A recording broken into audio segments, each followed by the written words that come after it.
познати прочути воевода апостол Петков, родом от село Воймица, Евгелийско. Познавам го, слушах порано за него, но не го познавах. 1905 година, кога дојдеше во село Ѓавото, заедно со Саве Михајло во село Ѓавото, кога тргнаха за Арџанци дол, дојдоха со 40 млади момчина македонци с 12 товара оружие да го понесат во Арџанци дол. Апостол воевода во това време имаше в истия дол 3 колиби, едната и другата страна с тръска обрастала уздолу, направена като бетоне. Тука беха нейните скриварища. Наоколо сите тия тръска беха засълнити с врейки пълни со песок и со тръска маскирани да не се познават. Куршумите да не може да пребият преко песокта. И имаха си лодки нарочни за них, кои бераха само по 2 мина. Кога беха обсадени они в Арџанския гол, кога се спремаха турците за борба против него, изпратиха кај него един заверник от Цариград, за да се споразумее да откажа от таа борба македонска и царот ќе му поклоне много богатство и ќе го кладе на голем меснат. А той го одбија царскиот пратеник. И му кажа, јас не живеам за богатство и за пари и за слава, туку живеам и се борам за слободата на порабони македонски народ. И тогаш вече донесеа артилерии, полци и почнаа да грмат и запалија се. 15 дена беше обсадена вече и без никаква храна, никото ништо. Апостолите четници он беха принудени да фаќат риби од ѓолот и не печели, пошто вече забрано беше один да наклават, чодат димото нагоре. Но в този момент апостол, воевода ги собра негите десетари и кажа, какво да вече да направиме, иначе вече сме обсадени. Сите неги верни другари и десетари решија, воеводо, апостоле, ти сам с помощници ќе излезеш от тука, да се спасеш, а ние борбата ќе заведеме с турците, нема да се устъпим. И апостол се вмъкна с негови 3 другари и се спасе. Четниците водија до последната капка кръв се бори, сите паднаа, но не се беа живи. И второ вече, 11-та година, па по втор път, той се дига. Имал една известна сума от оръжие во село Кошар.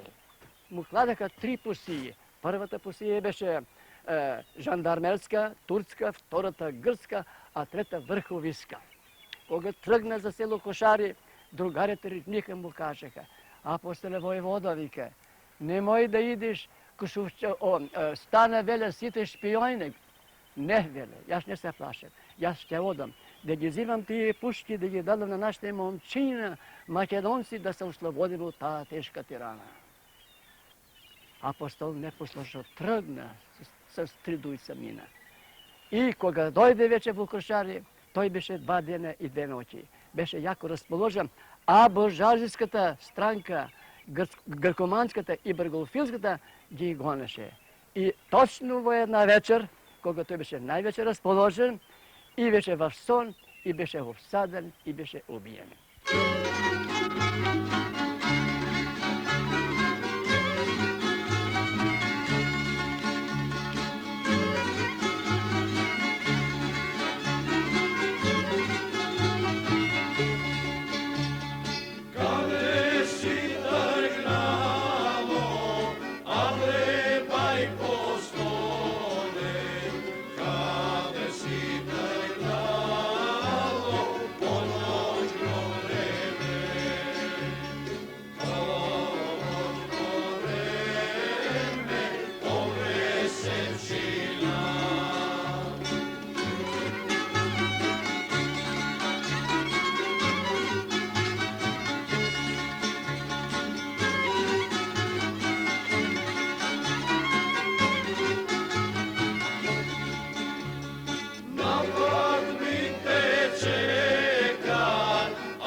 Леонид Янков беше родом от село Мачуково. Такво едно храбро момче беше, тек нас. И аз го познавам лично, що е дойдено в нашата кутия. Първо, тук е стигнала Струмичката войска. После Дойранската, после Гибелската. Они, Струмичката войска се обезбедила вече на северната страна, на западната страна, на източната страна, дотека дойдат тия. А они мислеки да Леонид е с цела чета, они не знаели да е Леонид с двоица. И за това толкова потвора дойдела по него. Добро, ама войниците са били там обезбедени, два войника, били близо до смоквата. Ека видели баш до смоквата и пуснали, они на смоквата да ядат. А нам от западната страна тия мислили да комитите са тия, що ядат от смоквата. Не може да и виете, от смоквата има лище, но. И го откриват один. Добре, ама один като се откриял, кай найдела тия двойцата в Дюров долу, в тръската убиени, и они мислили да Бога от них двойцата е Леонид. И нема вече, се прекрата водина. И войските се събират, удират трубата, войски се събират и се изтеглят от там вече. Юзбашията джандар ще бил, он бил познан и много. И по Дюров дол тръгнал и он да си вода вече. Леонид излезе от под спилта, как беше, и му вика на юзбашията, джандарът му вика: абре, джандара юзбашия. Не му падна страм на султанът за 3 мина да пуще 3 табура войска. И тога, кога му вика: ако си ти Леонид капитан, айде с мене да одна при султан. Арно му вика: не, комитим вика, в турска ръка не плеве. Още 2 патрона имам, вика, един за тебе, един за мене. И завърта револверът, го убива. Джандарът се убива и он.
Uglia